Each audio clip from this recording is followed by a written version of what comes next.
The pace of gun buying in the United States remains high, but the rate of violent crime is actually falling. What are we to make of the love some Americans have for guns? We're joined now live from New York City by Paul Barrett. He's a senior writer with Bloomberg Businessweek magazine and businessweek.com. He's also the author of the New York Times Bestseller book, GLOCK, The Rise of America's Gun. Paul, you write about this issue quite a bit. You pointed out recently that some 8.5 million guns were manufactured in 2012. That's up 31% from the year before. What is it about America's fascination? It's being enamored with guns, would you say? Well, firearms are interwoven with American history, and you can see evidence of that in many places. You can see it in the Constitution, where the Second Amendment specifically refers to firearms and protects the right to keep and bear them. You can see it in the imagery that goes along with our politics, the founding of the country in a revolution, the image of a Minuteman standing with his musket. These are ideas that have come to represent very important aspects of what you might think of as the American creed to a lot of people. They represent individualism, self-reliance, toughness. And to a significant number of Americans, not all Americans, these are very important, meaningful ideas represented by the firearm. There are basically two schools of thought on guns. Here's how the United Nations describes it. First, there's the facilitation argument, that access to a gun gives people the courage to commit a crime.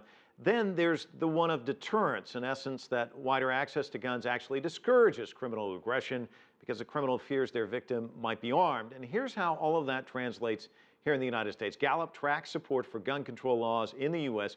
In 1990, it found nearly 80% of Americans wanted stricter gun control. Today, according to Gallup, that number is right at about 49%. Talk to us about the views Americans have on guns. How have they evolved over the years?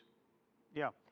There is no doubt that today, as compared with the 1980s and into the 1990s, there is a stronger strain of libertarian thinking about guns than there was in the past. The pro-gun side of this debate is definitely in ascendance and has more authority than it did in years past. And I think there's one basic reason that begins to explain that. And you mentioned that earlier in your piece, which is to say falling crime rates. In the 1970s, 1980s, and into the early 1990s, violent crime in this country was going up sharply. But beginning in 1993, violent crime in this country peaked and since then has been coming down. In that environment, where cities like New York City, where I'm talking to you from right now, are vastly safer than they were in previous generations, it has become more difficult for politicians to mount the argument in favor of stricter gun control. And I think overall, these horrible mass shootings notwithstanding, many Americans actually feel safer in the communities they live in than they did, just 10 or 15 years ago. You say it's more difficult to make the argument. I would say that in some respects, they don't have any appetite for it at all. I mean, we just saw another shooting at Fort Hood, a mass shooting there. There was a shooting recently in the state of Kansas.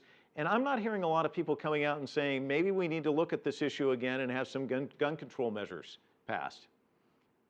Well, I think in the wake of the horrible mass shooting at the elementary school in Newtown, Connecticut in December 2012, there was such an outpouring and such a huge push for stricter gun control at the federal level that, as you pointed out earlier, failed, that a lot of the energy that you might have seen coming in response to smaller, less dramatic events since then has dissipated. I don't think that means, however, that this debate is over by any means. Instead, guns, I think, for the moment, are a kind of perpetual aspect, a perpetual symbol of cleavages that exist in American society that you can't eliminate. I mean, you have a tension in this society between people who trust the government and people who distrust the government.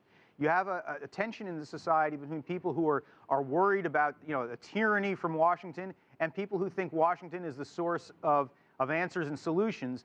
And the possession of a firearm has come in a very fascinating way to represent that tension. And I don't think that those differences are really resolvable. So that's, I think, what you're observing in the United States today. Paul Barrett joining us from New York. Thanks so much for your observations. Certainly appreciate it.